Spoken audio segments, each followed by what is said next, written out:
este é o tema da sessão, será moderada por mim, Nuno Rodrigues, sou diretor-geral da DGEC, e terá como, portanto, será uma ação muito intensa.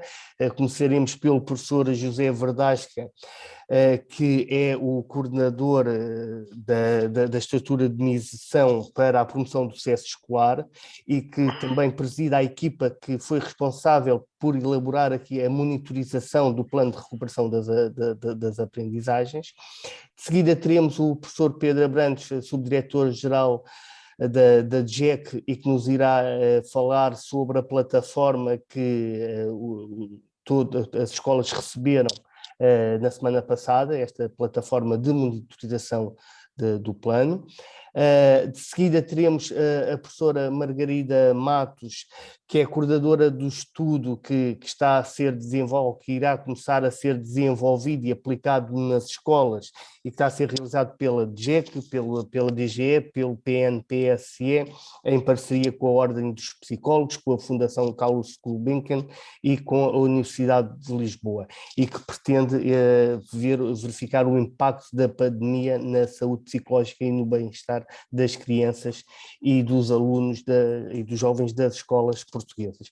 E, por fim, teremos a intervenção da doutora Leonor Duarte e da doutora Isabel Barata, inspetoras da IGEC, e que nos irão dar aqui a perspectiva da avaliação externa das escolas, das ações que estão a ser desenvolvidas pelas escolas para a recuperação das aprendizagens.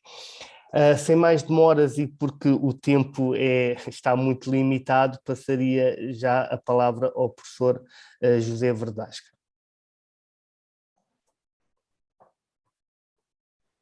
Muito bom dia a todos. Sim, agora estou a ver-vos. Muito bom dia a todos. Começo por vos desejar um bom ano, cheio de saúde e de sucessos pessoais, profissionais. Um abraço especial aos meus colegas de painel e também um abraço especial aos colegas participantes que estão inscritos e a assistir a este tema 7. 4 ideias essenciais. Vou tentar aproximar-me do que disse há pouco, não prometo que seja a mesma coisa, mas tentarei nesse sentido. 4 ideias essenciais que presidiram, no fundo, ao eixo 3, conhecer e avaliar do plano 21-23, Escola Mais. Não é? Estas ideias são basicamente as seguintes. Nesta primeira fase, digamos assim, ou pelo menos nesta fase, nós estamos a falar de um plano a 2 anos, portanto, um horizonte temporal curto. De todo modo, é preciso assumir opções e estabelecer compromissos de aprendizagem baseados em metas e indicadores claros.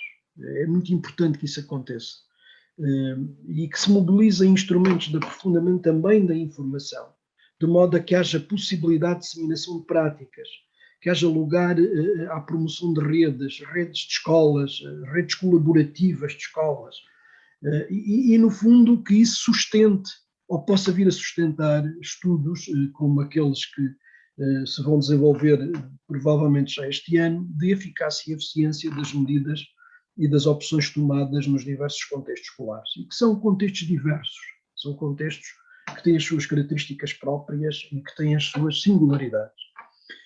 Uma segunda ideia, e que não posso deixar de aqui sublinhar com muito gosto, é que os modos como as escolas têm respondido no atual contexto pandémico a um conjunto de diferentes contingências e de novos problemas, e isto é muito importante, problemas que não eram antecipadamente conhecidos, problemas que não tinham respostas em categorizações pré-estabelecidas, problemas que não eram capazes de ir a uma gaveta buscar soluções pedagógicas e normas associadas a boas práticas para lhe dar essas respostas. Portanto, não havia esta capacidade de replicação, esta capacidade de orientação. No fundo, isto mostra bem, evidencia bem a capacidade antecipativa, a capacidade adaptativa da escola. A escola, que é uma organização complexa, é feita de interações e interdependências entre pessoas, não é? Da sua auto-organização, da sua capacidade de inovação, e a partir, sobretudo, até das suas próprias dinâmicas.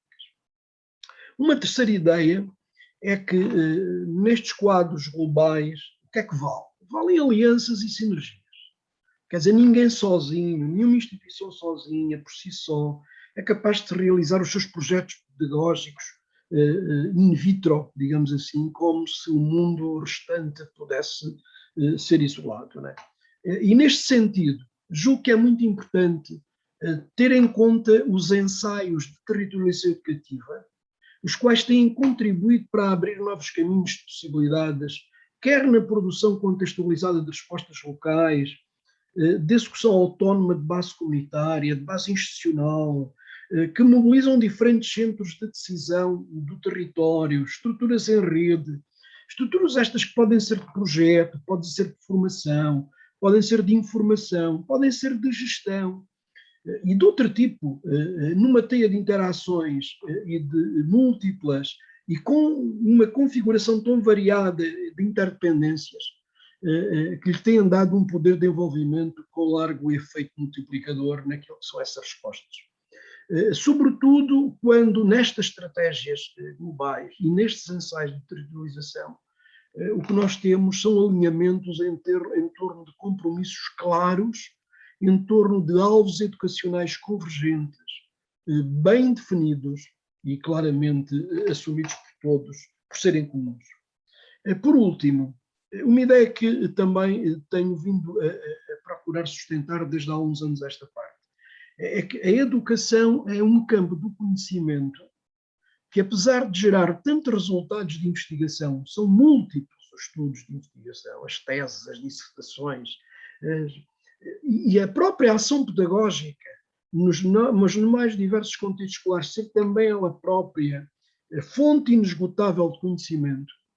A verdade é que nem sempre estas fontes de conhecimento, estes resultados de investigação, são mobilizados como fontes de orientação e definição de políticas.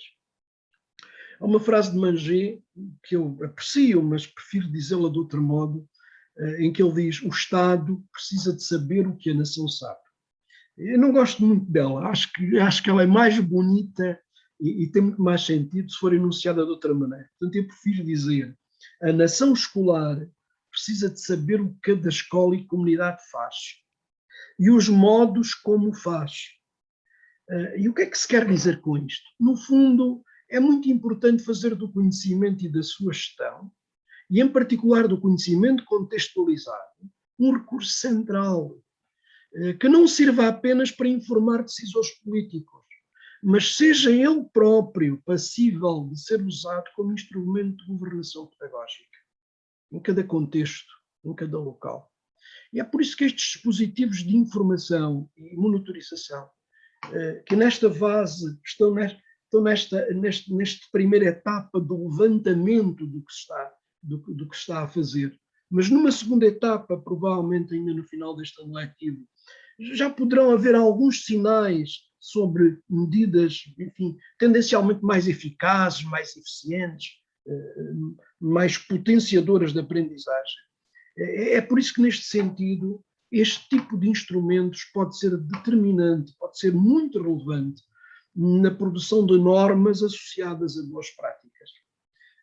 Ferramentas que possam servir à definição informada das políticas centrais, locais, regionais.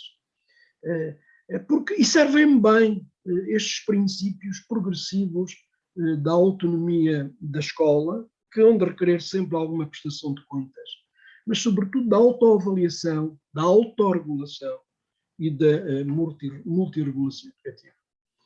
Foi um gosto. Muito obrigado pela atenção. Muito obrigado, professor José Verdasca.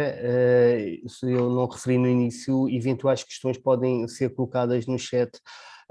Tentaremos no final, possivelmente não irá dar tempo, mas tentaremos ainda abrir um curto espaço para questões, mas posteriormente também poderão nos fazer chegar todas as dúvidas e sugestões que possam ter.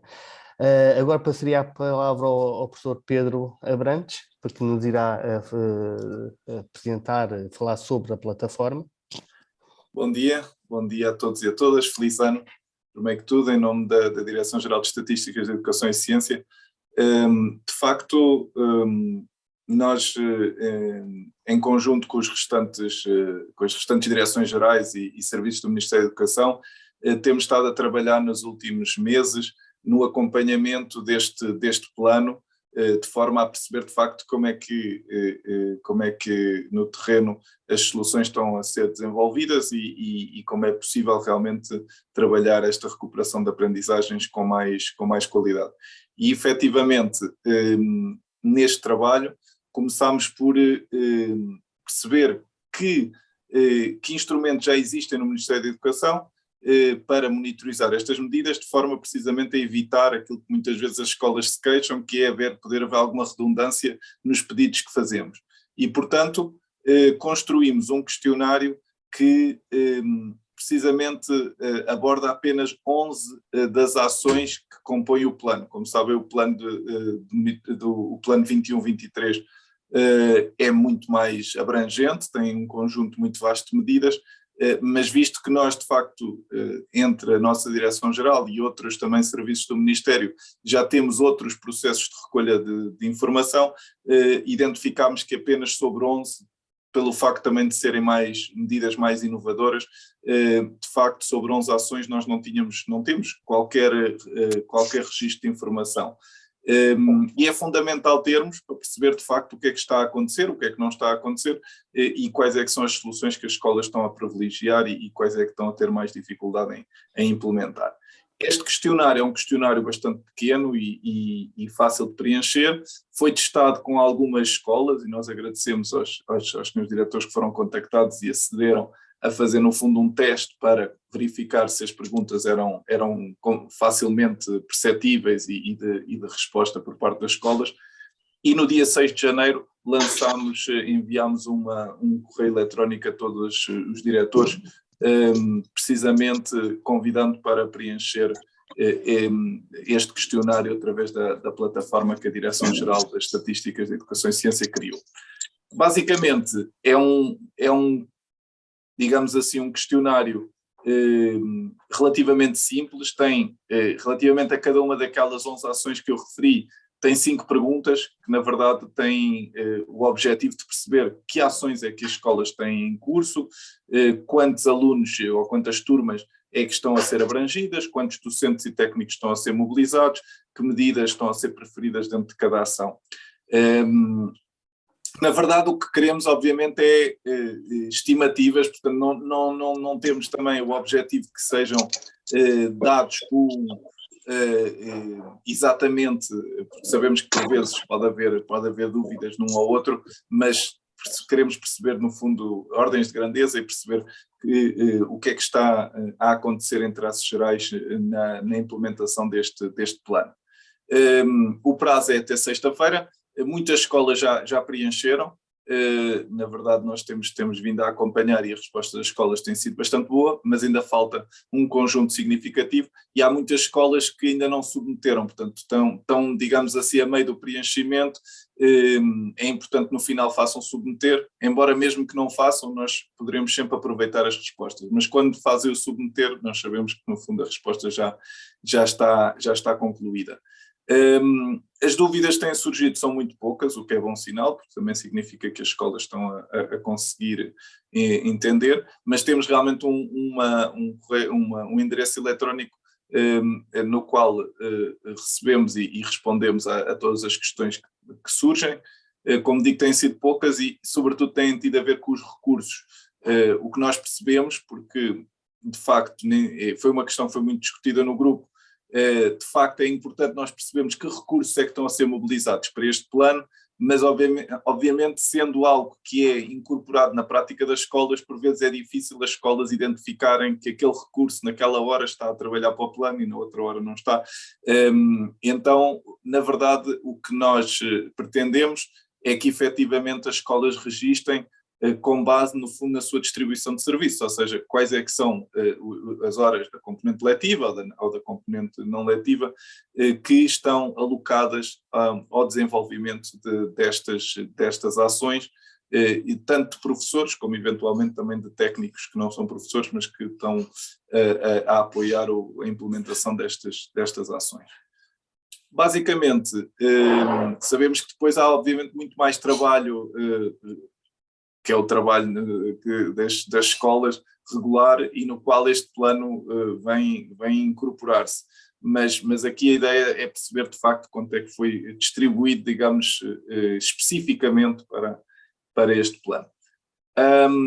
A informação depois será complementada realmente com a resposta a outros inquéritos, tanto da Direção-Geral de Estatísticas da Educação e Ciência, como também de outros serviços do Ministério. Como sabem, existem já outros instrumentos de recolha de informação sobre a educação inclusiva, sobre o apoio tutorial específico e outras áreas que também estão incluídas no plano, e depois será possível, digamos, fazê-las convergir para uma monitorização global deste plano.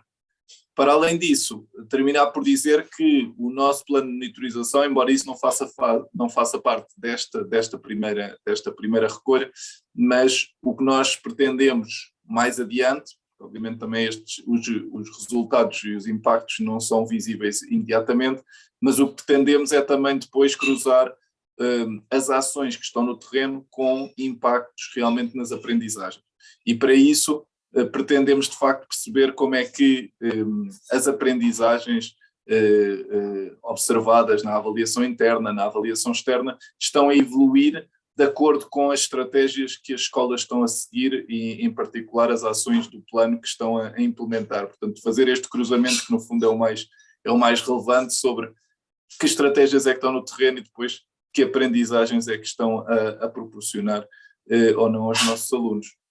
Basicamente seria isso. Como digo, temos o maior gosto de continuar este trabalho. Para nós é fundamental saber o que é que está a ocorrer nas escolas e podermos com isso dar um retrato de facto mais consistente do sistema educativo português, para poder proporcionar também o seu desenvolvimento.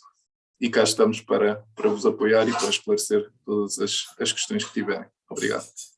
Obrigado, Pedro. Passaria desde já à professora Margarida Matos. Bem, então bom dia a todos, bom dia e bom ano nestes anos desafiantes, não é? Estamos mesmo a precisar de um ano bom para recuperar o nosso bem-estar, que é disso que eu vou falar. Portanto, na sequência do grupo de trabalho que foi coordenado pelo professor José Verdasca, que já ouviram falar agora, eu e a doutora Sofia Ramalho, da Ordem dos Psicólogos, ficámos encarregados, como psicólogas que somos, das questões da saúde mental e da saúde, do bem-estar psicológico, das escolas, dos alunos, etc. E houve duas ideias que nós batalhámos com força e que fomos introduzindo na medida do possível. Uma era que nós não podíamos considerar só as aprendizagens a recuperar, mas também aprendizagens alternativas que eventualmente tenham sido adquiridas e que nós podíamos valorizar exatamente no favorecimento do bem-estar do aluno. E o outro é que todas as aprendizagens têm que ser num contexto de bem-estar psicológico. Não podemos esquecer essa parte do bem-estar psicológico na recuperação das aprendizagens. E na sequência deste trabalho resolvemos fazer um estudo de monitorização do bem-estar psicológico, que não é só dos alunos, é dos alunos, das escolas, do ethos, digamos assim. Bem, então vamos incluir os alunos das escolas portuguesas dos 5 aos 18 anos, 18 ou mais, portanto desde da pré até o 12º ano, todos os anos de escolaridade, e por NUT 3, portanto as 23 NUTs, exatamente para ter uma visão descentralizada e não só global do país.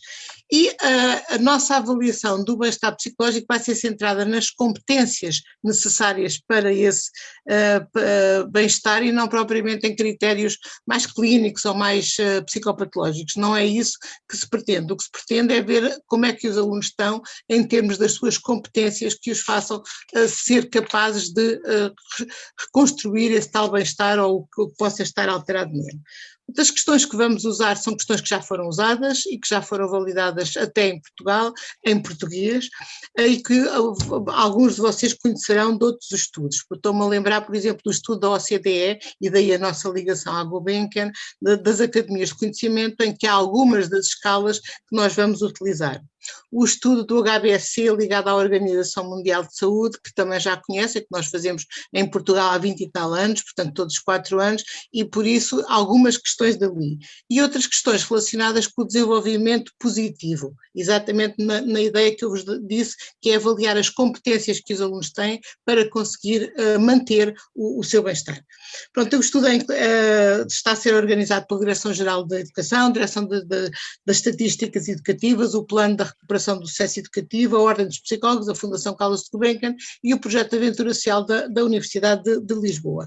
E, portanto, este projeto só é possível fazer além da vossa colaboração, e é por isso que eu estou aqui a apresentar o que nós vamos fazer, se nós todos trabalharmos em conjunto. É um projeto que vai mexer com muita coisa, e se não estamos todos em sinergia, como já os meus colegas de painel falaram aqui várias vezes, nós não vamos conseguir fazer isto. O questionário está pronto e está agora a ser posto numa plataforma pela equipa do Dr. Nuno Rodrigues, e depois terá que ser testado. Nós pensamos ir para o terreno no final de janeiro, mais tardar a primeira semana de fevereiro. Já fizemos também durante as nossas festas de Natal, fizemos a amostragem, eu e o Dr. Nuno, em trabalho muito, muito árduo, não é? E, portanto, neste momento já temos selecionados os agrupamentos e cerca de 14 mil jovens que vão ser integrados. Depois agora vão ser contactadas as direções pela parte da Direção-Geral, e nós vamos contactar os psicólogos das escolas, cada um vai fazer a sua coisa, portanto as direções vão indicar um professor responsável e vão se encarregar de obter as autorizações dos encarregados de educação e a logística da recolha de dados, e os psicólogos vão se encarregar, esperemos nós, da dinamização deste processo nas escolas e da sensibilização para a importância do bem-estar. Para que é que nós queremos isto? Nós depois no fim vamos ficar com uma base de dados inicial e vamos analisar essa base de dados por ciclo de ensino, para nós percebermos por ciclo quais são os desafios, e depois por NUD, para nós sabermos nas várias NUDs quais são os desafios. Pronto, e depois a minha ideia é fazer uma espécie de um semáforo com áreas conservadas, áreas desafiantes e áreas perturbadas, digamos assim, para nós discutirmos com as escolas quais são as estratégias que as escolas precisam, o que é que precisam, o que é que querem fazer, o que é que já estão a fazer, porque eu vi aquelas colegas, não foi convosco, mas no painel anterior, 2 colegas da inspeção exatamente falarem das coisas que até já estão a ser feitas, e portanto no fundo nós vamos catalisar essas coisas e canalizá-las para este trabalho. E portanto nós vamos fazer recomendações, as escolas têm autonomia, as escolas conhecem-se melhor do que nós, vamos fazer o questionário, mas nós vamos tentar juntar os resultados e as nossas recomendações com a percepção que a escola e as necessidades da própria escola, para ver se conseguimos que isto ande para a frente. Depois a ideia é repetir o estudo no final do ano, no início talvez do outro ano letivo, agora depende um bocadinho da nossa capacidade de nos ativarmos, e se gostaríamos que isto fosse sustentável, portanto que isto desse um legado, que era a criação de um observatório do bem-estar nas escolas, em que as próprias escolas possam aferir o que é que estão a fazer e se estão aí no bom caminho ou se estão a ter resultados indesejáveis. Portanto, para que é que nós precisamos da ajuda de toda a gente? Da ajuda dos psicólogos nas escolas, da ajuda dos professores e das direções, para o estudo ser possível, porque senão o estudo pura e simplesmente não é possível. Depois precisamos da vossa ajuda na tomada de decisões e tomada de posições, porque senão o estudo é possível, mas não é útil, portanto fica ali nos dados, não é isso que nós queremos. Nós queremos que estes dados tenham um efeito transformador sobre o bem-estar dos alunos, e os professores também vão ser convidados a preencher um questionário exatamente para aferirmos o bem-estar do ethos da própria escola. E depois também precisamos outra vez da ajuda para a monitorização, porque senão não temos esta ideia de sustentabilidade, fazemos uma coisa, implementamos ações com a vossa colaboração e depois não conseguimos ver até que ponto é que isto está a dar resultado ou não. E portanto isto é muito trabalho, nós estamos aqui muito empenhados em fazer isso, e eu, enfim, tenho tido uma experiência fantástica de interação em alturas difíceis, nomeadamente com a Direção-Geral das Estatísticas Escolares e com o professor José Verdasca, que já nem pode ouvir falar de mim com certeza com esta questão do bem-estar e do bem-estar, mas pronto, eu acho que isto agora realmente fica do vosso lado, porque senão não vamos conseguir tornar útil toda esta ideia. E pronto, olha, conto convosco e até breve. Obrigado, professora Margarida. Está uma questão no bate-papo, se quiser tentar responder depois diretamente, porque agora não conseguimos ter tempo para responder de uma forma mais ativa. Passaria a palavra agora à doutora Leonor e à doutora Isabel para fecharem a sessão. Bom dia. Um bom ano com saúde para todos.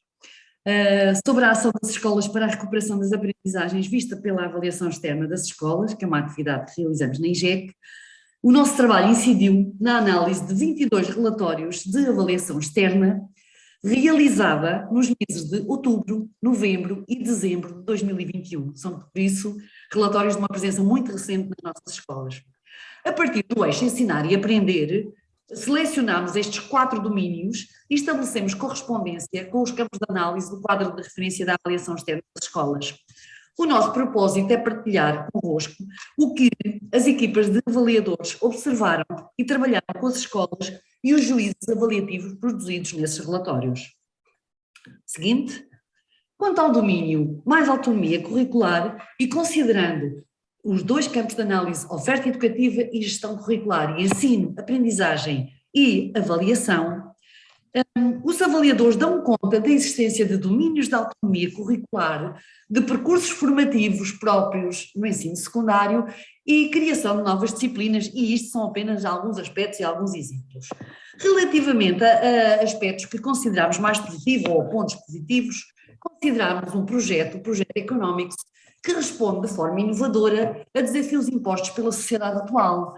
Reúnem este projeto transversalmente as áreas, as aprendizagens relacionadas com 3 disciplinas do ensino secundário, as aprendizagens essenciais. Relativamente ao domínio seguinte, mais família, e também as equipas assinalaram aspectos em que a escola deve melhorar e, concretamente, um exemplo de que é necessário integrar curricularmente os projetos desenvolvidos. Relativamente ao domínio seguinte, mais família, as equipas assinalaram ações, e os relatórios expressam esses aspectos, ações específicas para a promoção do bem-estar dos alunos envolvendo as famílias, a realização de sessões de capacitação parental e de esclarecimento, também online, e este aspecto é muito importante para estabelecer uma continuidade dos momentos em que foi necessário o recurso a esta ligação e esta comunicação online. E, a título de exemplo, foi registado o projeto Mais Sucesso, que compromete cada um dos alunos na definição de objetivos a concretizar. Aonde? Na escola, com os outros, a importância dos pares e na família. Naturalmente que é fundamental uma avaliação regular destes aspectos para que, de modo a que também a família possa estar envolvida no seu acompanhamento e monitorização. Bom dia. Sobre o domínio da avaliação e diagnóstico. Naturalmente é um aspecto muitíssimo importante e que tem um enfoque grande do ponto de vista do quadro de referência da avaliação externa das escolas. A avaliação é central para se conseguir fazer o diagnóstico daquilo que os alunos precisam efetivamente de aprender, bem como daquilo que já sabem, e daí decorrer a ação das escolas. Dos relatórios de avaliação externa produzidos, entretanto, recolhemos já algumas evidências de práticas positivas do que está a acontecer de novo e de positivo nas escolas. Salientamos aqui a existência de documentos que as escolas constituem como referenciais para as práticas avaliativas na escola e que têm como princípio a integração da avaliação no ensino e na aprendizagem, o que é verdadeiramente fundamental para que se trate de uma avaliação pedagógica. As equipas de avaliação externa nestes relatórios também identificaram aspectos que é necessário melhorar, designadamente trazemos aqui o exemplo esta necessidade de utilizar a avaliação no seu sentido formativo para reorientar, para melhorar os processos de ensino e de aprendizagem e no sentido também de fornecer informação útil aos alunos que lhes permita depois a autorregulação das suas aprendizagens. A doutora Margarida Gaspar de Matos acentuou a importância do bem-estar, da promoção do bem-estar nas escolas para se criarem ambientes propícios às aprendizagens. O bem-estar e a inclusão são elementos muito relevantes e transversais na nossa análise do ponto de vista do quadro de referência da avaliação externa das escolas e por isso nós temos múltiplas evidências sobre práticas já muito positivas do que está a acontecer a este nível nas escolas. Aqui salientaria este tópico da aposta crescente nas tecnologias digitais, que porventura vem da experiência do ensino à distância, mas que está efetivamente a ter impacto positivo nas aprendizagens dos alunos, ou do recurso a metodologias ativas que proporcionam aprendizagens mais significativas. Também a questão das tutorias, das mentorias, dos apadrinhamentos, ou seja, de todas aquelas atividades que contribuem para que os alunos se sintam mais acolhidos e para o desenvolvimento do próprio sentido de pertença, o que, como disseste há pouco, favorece claramente as aprendizagens. Também os relatórios salientam, há pouco saltei, o papel da ZEMAI, que tem sido de facto uma estrutura muito importante para promover o desenvolvimento da educação inclusiva, mas também o papel dos serviços de psicologia e orientação, sobretudo no apoio aos alunos que estão em situação de maior vulnerabilidade. Salientamos aqui, trouxemos o exemplo das mentorias entre pares, que é evidenciado em alguns relatórios como estando a ter um impacto muito positivo e, neste caso concreto, ele foi positivo também no tempo do ensino à distância. A melhorar a necessidade de se proceder a um ensino mais centrado nos alunos e com a utilização de estratégias mais diversificadas que permitam chegar mais facilmente a cada um, às necessidades de cada um, mas também às potencialidades de cada um. Neste tempo, que é muito breve, foi o que foi possível partilhar agora aqui convosco daquilo que recolhemos nos relatórios de avaliação externa realizados já nestes últimos meses e deixar nota de que, de facto, a avaliação pedagógica e a promoção do bem-estar e da inclusão são elementos fundamentais neste processo de recuperação das aprendizagens. Muito obrigada a todos. Obrigada. Muito obrigado, doutora Leonor e doutora Isabel. Nós chegamos ao fim da sessão para não, digamos assim, prejudicar o resto das sessões. Nós temos a reunião plenária prevista 11h15, 11h20. Eu alerto que não é através do Zoom, é através do link do YouTube. Eu posso colocar aqui, porque inicialmente existiram algumas questões em relação ao link. Tem aí o link do YouTube, que em princípio esperemos todos que funcione. Eventuais questões poderão nos colocar por e-mail e nós teremos todo o gosto em responder. Portanto, obrigado, continuação de boa sessão e bom trabalho.